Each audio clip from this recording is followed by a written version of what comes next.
Roxana nos pidió que hablemos acerca del estado vegetativo. Este es un tema que yo creo que hace tiempo estaba pendiente de conversar y me parece espectacular que la idea haya surgido de uno de los comentarios de ustedes, porque la verdad es que hablé de muerte cerebral, se prestó ciertas confusiones con respecto al concepto y muchas personas tienen la idea errada de que el paciente con muerte cerebral puede despertar. Y esto puede radicar en el concepto de que quizás confunden la muerte cerebral con el estado vegetativo. Entonces me parece un tema que es súper ad hoc, así que vamos a conversarlo. Bueno, el estado vegetativo persistente se presentó por primera vez en el año 1972, donde se definió bajo criterios estrictamente técnicos, pero para ser más práctico voy a tratar de describirlo en términos de generalidades.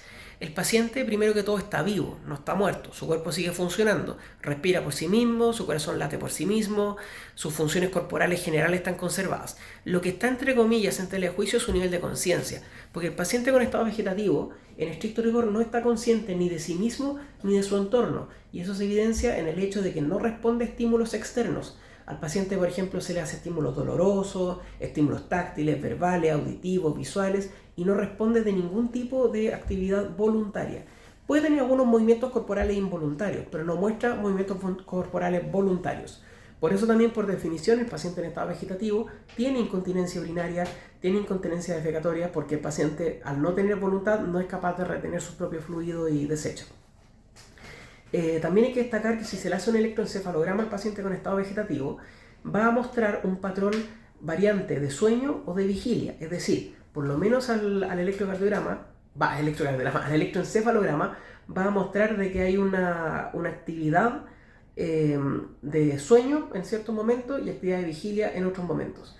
Pero el paciente, mientras está en vigilia, o sea, cuando se supone que está despierto, en realidad no tiene conciencia de sí mismo ni de su entorno. Y el otro detalle importante a mencionar es que el paciente con estado vegetativo tiene un estado que se podría decir como transitorio, porque genera mucha incertidumbre. Puede que mejore, como puede que empeore. Si mejora, existe la posibilidad que el paciente se recupere y vuelva a retomar la conciencia. Si el paciente empeora, puede que fallezca en horas, días, semanas, meses o incluso años. Y la causa de muerte no siempre va directamente relacionada con el daño cerebral en sí mismo, sino que a veces va relacionada con la postración. Por ejemplo, un paciente que lleva en estado vegetativo 2 años no se va a morir por el daño cerebral, se va a morir por la postración. Por lo tanto, en ese concepto va a morirse de alguna neumonía aspirativa, de alguna infección urinaria, de alguna escara, una infección de la piel, que pueden llevar a septicemia y por ende falla multiorgánica y en consecuencia muerte. Pero hay que destacar que estos pacientes con medidas de soporte siguen vivos. Y existen algunos estudios bastante controversiales donde se ha demostrado que a nivel funcional, a nivel, digamos, teórico, se puede demostrar que existiría en algunos casos cierta respuesta, presumiblemente involuntaria, pero cierta respuesta frente a estímulos externos. Y eso es materia de discusión, todavía hasta la fecha hay que investigar. Por eso, entre comillas, el estado vegetativo genera este ambiente de incertidumbre, de miedo, donde los familiares de los pacientes le siguen hablando con la esperanza de que se reincorpore. Pero reitero que no es lo mismo que la muerte cerebral. En la muerte cerebral, cero posibilidad. La muerte cerebral tiene otros criterios de diagnóstico, el paciente con muerte cerebral derechamente está muerto. Nada que hacer.